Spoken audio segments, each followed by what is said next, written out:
分享曙光福起來，大家有知哦，我係桃園人，我是桃園人，我住在桃園龍潭。其實桃園市對我來說是一個非常厲害的城市，它不只有好吃的美食，它不只有非常棒的風景。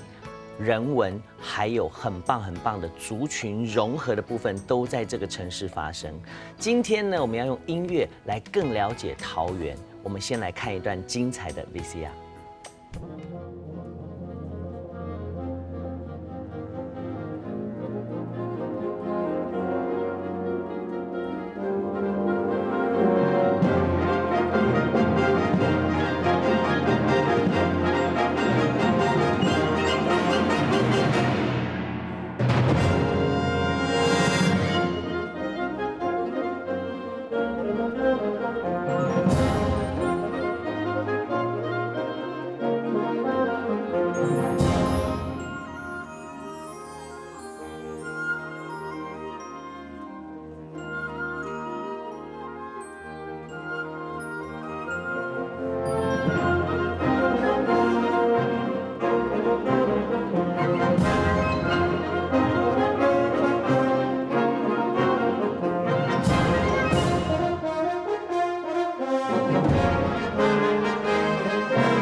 你看呐、韩后堂哦，我整个已经陶醉在刚才这么好听的乐声当中。今天非常的开心，东方夜唱到桃园市民联合管乐团，桃园市民联合管乐团的总监谢伟民，谢总监。大家好，我是伟民，我是桃园市民联合管乐团总监伟民，很高兴今天上节目来跟大家分享我们的乐团。是，欢迎你啊，总监。另外一位呢，我们要欢迎的美女，我好像在这个打擂台看过她哈。我们要欢迎副执行长刘可杰。各位观众朋友，大家好，我是桃园市民联合管乐团的副执行长，我是可杰。那很高兴今天能上这个节目，然后跟我们主持人分享我们的音乐，谢谢。你知道吗？好听的音乐配上帅哥跟美女，这就是视听上的享受了，对不对？欢迎你们来玩。然后我比较好奇，先介绍一下这个管乐团很特别，通常我都知道是管弦乐团嘛，对不对？是。这个桃园市民联合管乐团，为什么加了联合？为什么只有管呢？我要先问一下总监好了哈，这个团只有桃园市民可以参加吗？我们乐团其实2013年成立到现在，那我一开始成立的初衷啦，其实是希望说，借我们乐团的成立，那我们可以召集更多的市民朋友可以参与我们的，不管是来欣赏我们的演出，甚至是参与我们的表演，成为我们的团员。是，对，所以才会取名叫做市民联合管乐团。对，那管乐团跟管弦乐团不太一样的地方是在。管乐团全部都是由这个管乐器是包含的像是我们大家熟悉的长笛啦、萨克斯风啦，那到这是木管乐器，那还有铜管，例如像我们今天副执行长的法国号是然后另外还有小号啦、低音号，那再加上打击乐器。管乐团是一个很特别的组合，因为它可以演奏的形态非常的多，包含了像刚刚大家看到的，那是属于比较古典的乐曲的风格。那其实我们像爵士音乐也会用到管乐，没错。那包含了流行歌、动画配乐，甚至是电影配乐，尤其是像那个刚我提到法国号，它是电影片里面最喜欢使用的乐器。哦，对，对对对，就讲到法国号，就回到可杰身上了哈。这个可杰法国号学多久了？我法国号学了已经10几年了，10几年，等于是科班了，对不对？算科班了。那你什么时候加入这个管乐团？我大概在1年多前才加入这个。因为2013算起来，其实很年轻的一个管乐团啊，对不对？你是1年多前，对，1年多前。什么样的机缘把这么好的法国号手带进来？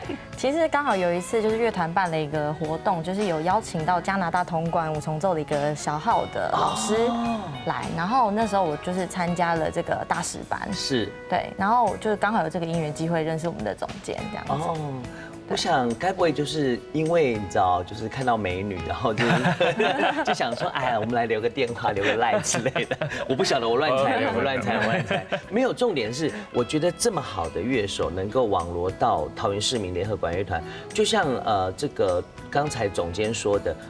可能不只是桃园市民可以参与，我相信团员里面还有很多可能来自各个地方，对不对？对，我们现在乐团其实目前是分为2个团，是啊，一个是因为我们经营的这样几年下来，陆续有一些老师认同我们的一些想法跟理念，那愿意加入我们，所以我们其实有组了一个专业的教师团，那全团里面都是专业的这个乐器的老师，是对。那我们另外还有，当然就是我们的主轴的市民大众的可以参与的市民大众的管乐团，这个很像什么？你知道，很像我们在打球的时候，有些 A 组，还有一些 B 组，有 A 组跟 B 组。对 B 组就是可能就是我们很有兴趣，我们也还在学习，对。然后可能练得很好的时候，我们变成晋升 A 组是职业级的，对。所以在团里面分成2块就对了。是。哇，那副执行长在做些什么事啊？副执行长？其实就是负责乐团的整个年度的流程的规划。对，比如说像我们今年的活动，我们可能我跟总监可能就已经规划好，明年我们的目标希望能达成什么样？那我就很好奇了，我们要问一下可杰，刚刚我们在看到 VCR 那个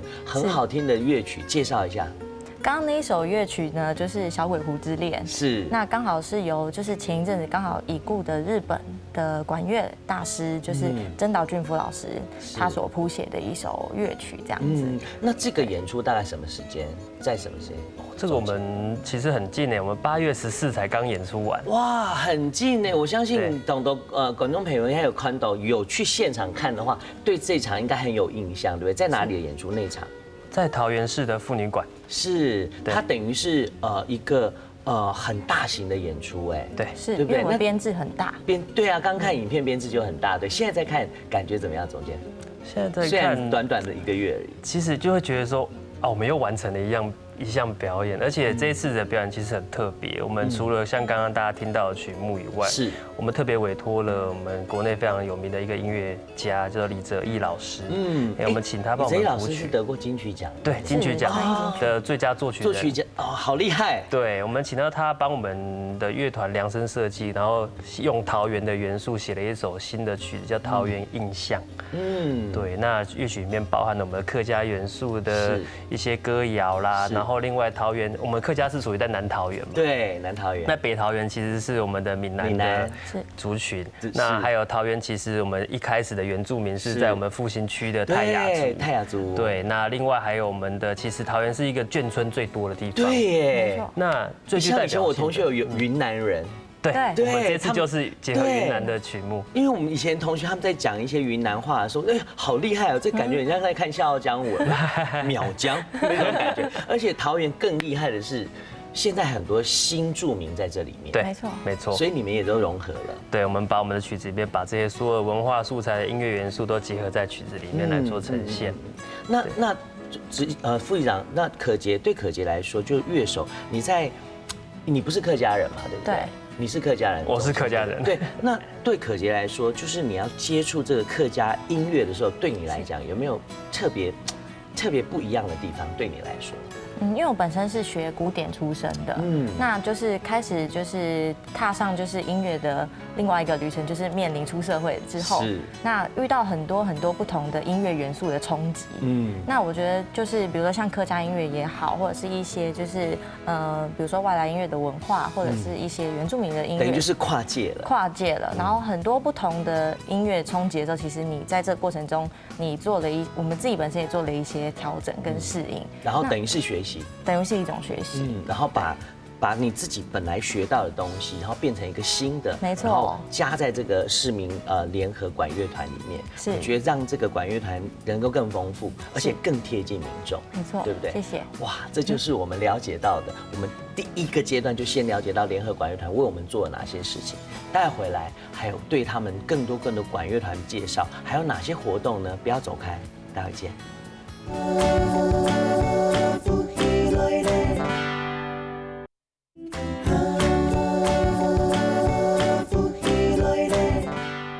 佛样属看福气来，欢迎收看《福气来了》。我每次都要讲这句话，看福气来了，看哲伟的福气来了，你就马上得到福气。今天给你的福气呢，是来自桃园市民联合管乐团的总监谢伟明谢总监。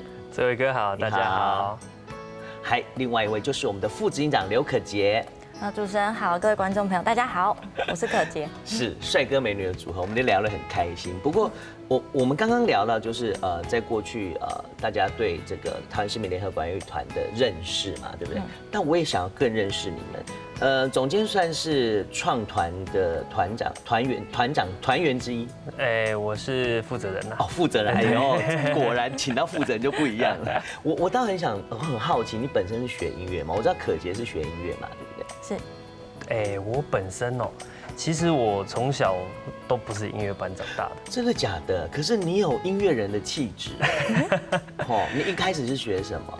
我一开始其实是小时候我们就在学校的社团，那在学打击乐器。打击乐器。对，所以我是乐团的打击的乐手这样子。节奏感要很好啊，节奏感当然了，因为还能当指挥，可是不得了了。当我们影片中看到的指挥就是你，那个很帅气的背影。所以后来什么样的机缘让你突然想要转换？你原本念书学什么？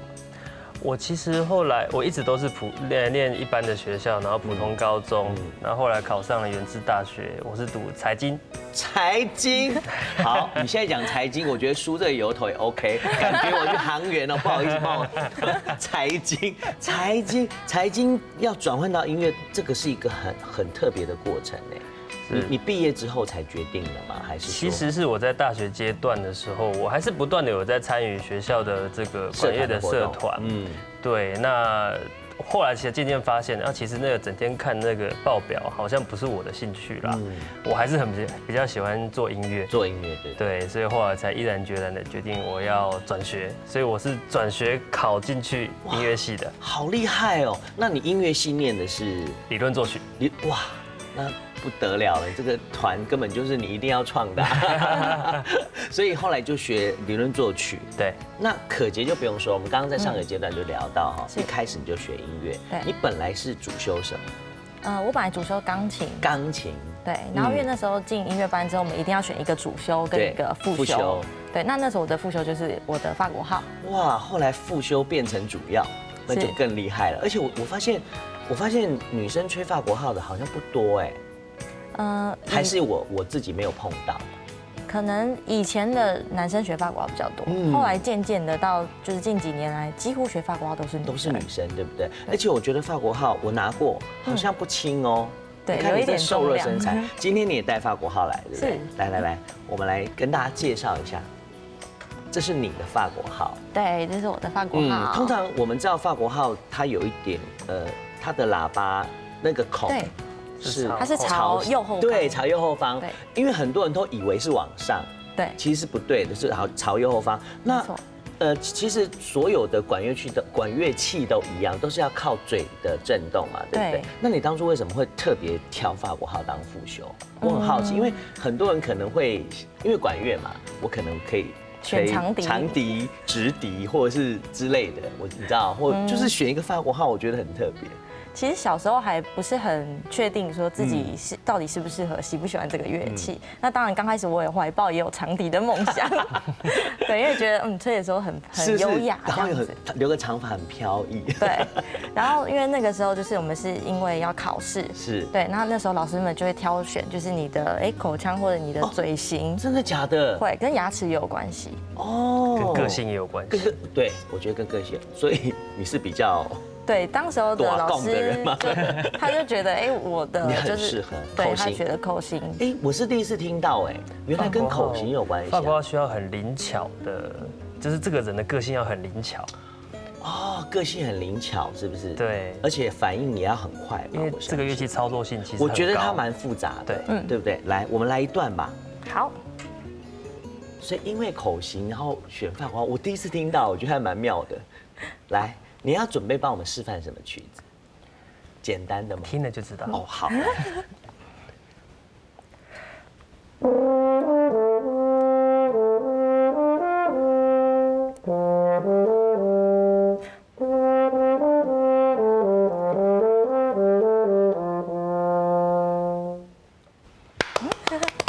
好厉害哦！而且我觉得那个，我觉得就像这个总监说的，他必须要很灵巧，因为他不只是口型哦，他手还有气的转换，我觉得那个真的很厉害，而且要很稳定。对，我觉得要稳定，我觉得很重要，不然你就会打乱很多人的节奏。对，就像在团体里面，对不对？那这个总监评一下怎么样？真的太厉害了！我们的副执行长当然是最棒的。是，所以等于是说你也跟副执行长、总监这样合作1年多的时间了，对不对？在这1年多的时间里面，你觉得我特别要问一下，因为你是科班出身的，现在又加入管乐团，你自己本身后面还有工作吗？我自己本身平时是教学，就教学，以教学为主。那加入这1年多以来，你觉得这个管乐团带给你什么？我其实还蛮佩服我们的总监，因为我觉得我跟他是完全不同的背景，就是我是真的是音乐科班出身，那他是用另外一个角度来看，就是这个乐团。是。那我们俩常在一些就是讨论的过程中，我们有一些就是理性跟感性之间的那个拉扯。对。可是因为有时候有拉扯，所以才会擦出一些火花。你小时候就梦想当音乐家？小时候好像没有特别有这个梦，就只是纯粹我觉得，学一个乐器，还是说家人觉得，你应该要学一个乐器？小时候应该是妈妈对音乐很有期待，就是她希望她的女儿可以就是学一点音乐这样子。那你觉得到目前为止，这条路是你期望的吗？其实一路走来这样10几年的时间，我觉得音乐对我来说就是现在生活中不可或缺的一个部分。对，像呼吸一样的。对啊，就每天，你现在还是固定都会自己练习吗？会，就是还是会练习，虽然教学还是占比较多的时间，对，我相信。不过还是会练习，就像比如说，就是我们乐团只要有活动，我都一定会就是加入，然后一定会跟着一起表演。那我也要好奇问一下我们这个总监了哈，总监那不只是要就是管理所有的事务，我刚发现指挥也是你，怎么从这个打击手，然后变成了指挥？对，其实因为其实我从小的学习环境都是在学校的社团啦。那在社团的过程中，因为毕竟是社团，不像是可杰，他很幸福在音乐科班。那社团当然会面临一些状况，例如说我们的人员不足啦。那最惨的是经费也不足啊。那如果假设今天经费不足的时候怎么办？我只好自己，因为我是当社长，对，就是社长今天给你练好了，因为我们今天钱可能没办法请老师，这个就是行政上的事情嘛。对，然后后来就是好要麻烦社长上去当指挥一下，因为今天大家还是要练习嘛。对呀，对，所以就误打误撞就上了指挥台了。不要说误打误撞，我觉得一个人有没有领导的这个气质，其实是看得出来。也因为你，所以让这个团也好，或是过去社团，或是过去生活也好，能够聚集在一起。灵魂人物真的太重要了，对不对？不过刚刚可杰有讲到活动了，近期的活动是什么？来，我们总监帮我们介绍一下，好不好？我们最近的活动就是这一场，2016桃园客家文化节，对，客运新风情的音乐会，这叫名家系列音乐会，又分为客家3部曲，而且只有1场，对不对？对，先讲一下时间好了。好，我们时间是在10月23日的下午的2点半的时间。那地点呢就在我们的桃园市政府的文化局的演艺厅里面。是。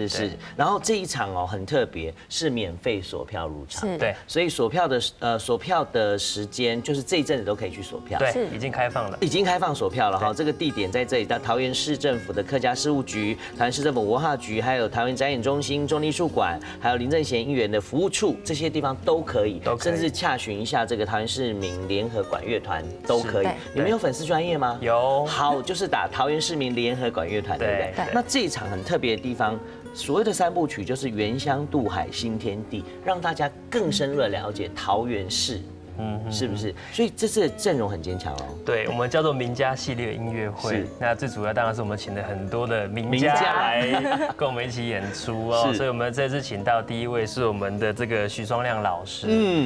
他本身也是客家人。是。对，而且因为他当时我是邀请他说来帮我们写一个客家的交响曲。所以刚刚哲伟哥提到我们的客家3部曲《原乡渡海新天地》，其实是我们许双亮老师的世界首演的作品。哇！客家交响曲，可见这个表演可以是世界级的演出。当然，除了这个双，另外第2位老师是我们的许敬新老师，他是在世界上非常知名的指挥家，是，那目前是师范大学的音乐系的教授。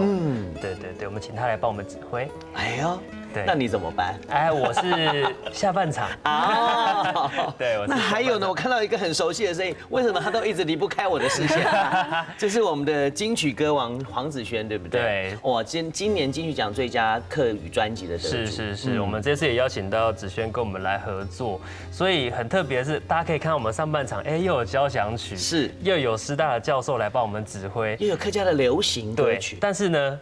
子轩他在下半场跟我合作，我们下半场会直接变成演唱会。真的假的？真的。哇，怎么那么好啊？你要好好跟他收钱。怎么可以拿那么好的管乐团来这样子变成自己的演唱会？不过这是精彩可期啦，对不对？等一下回来再来好好的聊一聊子轩在这个管乐团里面怎么样融合。毕竟子轩只负责唱的话，我觉得不太合理，好吗？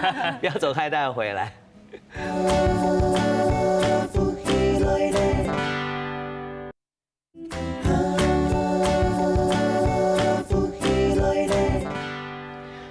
总监啊，刚才我们聊到这个子轩，对不对？这一次子轩只有负责唱吗？没有那么简单吧？不要这么轻易放过他。当然不放过他。你怎么有机缘碰到子轩呢？其实是我在之前啦，因为大概有听过他的专辑，我觉得蛮特别的。是。对，那也透过朋友认识他，那我想说，我们是不是有机会可以来做合作？对，那就像刚刚哲伟哥说我们都没有选，所以我真的说给他一个任务，你这次不能只有来唱歌了。对呀，我需要选。所以果然这一场就变成管弦乐团，对。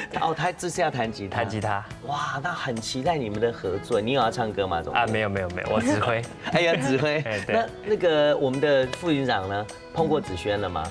还没有碰过。还没有碰过，有期待这样子另一个跨界的合作吗？有，其实我觉得乐团最有趣的事情，就是在遇到不同的领域的人，无论是流行或是古典，或是爵士跟跨界也好，我觉得就是我们也一直在做这样子的一个创新跟突破，然后很期待。那这一阵子你们合作了这么多人里面，有没有让你印象很深刻的？刚好前一阵子有机会跟谢宇威老师哇，也是我们客家的达摩啊，客家的金曲歌王，是就宇威老师。然后就是我印象很深刻，就是在有一次桐花季的表演，就今年，那我们是在户外的虎头山的那个金国梅园，然后当天演出的时候，就是刚好桐花很漂亮，哇，对，然后配上宇威老师的歌声，真的。是一个就是听觉跟视觉的一个享受，好厉害哦！那总监，我们也相信有很多，因为这样子，所以有更多人想要跟你们合作的话，一样嘛，对不对？你们就是没有限制，不设限。我们其实乐团一直在做创新的一个想法啦，所以像我们今年除了看到这场音乐会之外，我们4月其实才刚跟剧团合作完。办了一个亲子的一个动物派对的音乐剧的活动。是。那其实往后我们还有规划，包含了跟街舞协会，我们要跟街舞做结合。对，那跟各种不同的音乐的元素的其他，包含视觉。对，那是明年我们还要规划一场画展的音乐会。哇，好酷哦！对，我觉得很棒哎，就是让我们看到艺术的无限空间跟可能性。对，那我也比较佩服的是，当然每一场几乎你们都是以推广、以公益为主，对不对？我们乐团其实成立到现在，不瞒主持人说了，我们到现在有累积，我们跟很多单位合作，包含了扶轮社啦，包含工商妇女协会等等，我们累积进场的小朋友、弱势孩子的数量已经破1000人了。这真的是佛心来的。不过我觉得也因为这样，你知道吗？我常常说，有时候我们不要因为觉得好像做这件事情，好像力量很小，没有，你们埋下是一颗种子。对，你知道吗？在弱势的小朋友心里面，他永远都会记得，永远记得你们为他们做这件事情。搞不好在这些人里面，有一天都会成为一个很重要的音乐人。是，我觉得这件事情真的很重要。就即使这样讲啊，即使也许我们小时候很想当音乐家，很想要当什么，可是我们在这过程里面跌跌撞撞，不见得每一个人的理想都会实现。但是你要知道，后面有很多跟我们一样的人。也许我们可以帮助他们实现他们的理想，对不对？那副执行长，我也很好奇，这个问这个总监，有时候他也不好意思说。我倒是很好奇，就是说，你们都以譬如说免费索票啊什么，那虽然你们有自己的工作，要维持个团其实不太容易的。你们有没有常去就是团的经费啦，或者是一些很重要的来源，这是很实际的问题。是，其实这个部分我们总监真的很辛苦。对，他就发挥他也在社团社长的功能。对，因为有之前的那些经验，所以也成为就是今天就是联合管乐团这样子的一个养分。对。那其实，在每一场音乐会在筹备的过程中，就是我们总监其实他很辛苦，他要常常去就是应该说去请求一些就是外在的一些单位或资源的一个力量。我相信也要借这个机会跟很多的企业主这个昭告一下，拜托一下，这么好的这个管乐团，需要你们一点点的支持，其实可以让他们得到很多很多的帮助。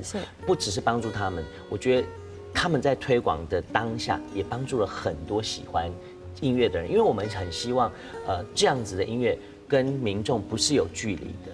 我们是可以拉近的，也因为这样，譬如说，你看我今天这么贴近的知道这个法国号，也许电视机前面有很多人想要了解、喜欢的，我觉得就有机会了。而且你们都在教学，对不对？那我也很好奇，就是说，接下来我们的联合管乐团有没有特别的规划？除了活动之外，有没有希望这个团能够在？现在团的编制多少人？我们现在团目前的老师大概是40位左右，40位。对，那市民大众大概20多位。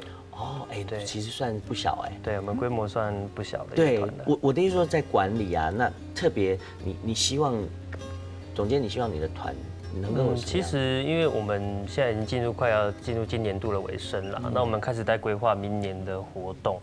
那我希望乐团是越来越好，那我们希望可以做更多的教育推广的部分，然后跟一些艺术生跟着下乡的一些展演活动，所以陆续的我们其实在招募一些资源了。我们希望说明年我们可以来做一些偏乡的巡演啦，那再来明年的这个弱势的小朋友入场的人数，我们希望可以再更加的提高，因为这几年的经验下来，我发现其实我们是跟观众是第一线互动的演奏的人员嘛，对，那我当然又站在前面，所以小朋友应该最认识的是我，对，那我印象很深刻是有一次我在我们文化局的一个表演，也是一个弱势的一个关怀弱势的一个演出有一个小朋友，因为我可以在门口看小朋友进场嘛，那这些他们都是从幼儿园来的孩子，他们进场的时候都头低低的。害怕或没有自信，因为他们没有自信，害怕不敢进来。那到他们进场了之后，结束了之后，他们跑来跟我握手，然后跑来一直跟我要抱抱、要签名。那他们觉得哇，我今天很高兴，因为我来看了一场很棒的演出，在他们心灵得到了抚慰。那我希望这件事情可以继续的推动下去，然后甚至是让更多的孩子可以因此受惠。对，这是我的目标。而且这是无价，对不对？对。柯洁，这个学音乐到现在然后自己做这些事情开心的不开心的，有没有什么特别要感谢的人？其实我学音乐的这个过程中，我很感谢我的妈妈。对，因为其实音乐这条路就是说长不长，说短不短。那现在变成它是我生活中的一个很重要的一个，就是必须要去做的事情，也是自己喜欢做的事情。是。那也要感谢妈妈，就是一路这样子，就是一直栽培我，然后一直给我力量。到现在为止都是。到现在都是啊。哇，我想妈妈那表演，妈妈应该比你紧张哦。对。我想也是，因为觉得。如果我是妈妈，我爸爸，我当然会觉得台上这是我的骄傲嘛。对。总监呢，我觉得创团到现在，然后看到有这么好的成绩，然后接下来有这么棒的活动，你有没有特别要感谢的人？其实乐团能成立，我们真的很感谢我们的团长。我的职称是总监，其实我们不要这样说，团长嘛，来团长跟团长说话啊，团长，嗨，团长，其实团长是我们桃园在地的一个议员啦。哦，对，但是因为他本身他也是做教育的，他是在做幼稚园的园长，然后后来当民代，那他其实是完全的不干预我们专业的一个想法，然后来做我们的乐团。那甚至是他尽量的能协助寻找一些资源来帮助乐团，而且放手让你们做。对，放手的让我们做，所以乐团才有办法在他这样扶持下来，那一年比一年好，一年比一年好。那当然我们理念很相同，我们都希望可以把这个艺术的东西让它在桃园继续的发酵，然后生根。对，生根在地。对，所以我们是有相同理念来一起来做这件事情，这样子，所以非常感谢他。谢谢团长之外，要谢谢总监了，然后谢谢副执行长，还有谢谢所有这个桃园市民联合管乐团的每一位团员，谢谢你们。再讲一次这个活动好不好？客运新风情几月几号？10月23日在桃园市政府文化局。下午2点半开始演出。是的，现在已经开始售票了，好好的锁票啊，锁票了，锁票，对不起，开始锁票了，是不用钱的哈，赶快把握机会，好不好？桃园市民联合管乐团在桃园客家文化节的演出，千万不能错过这次机会，只有一场，对不对？只有一场啊！再次谢谢你们来，好不好？谢谢。下次再带其他团员来喽，当然，有机会再来。后续的活动，好不好？谢谢你们对客家的支持，谢谢。沈王太家祝安东人对客家文化的支持。投缘的朋友啊，莫错过10月23号，好不好？不要错过了，待会运动一下，不要走开啊。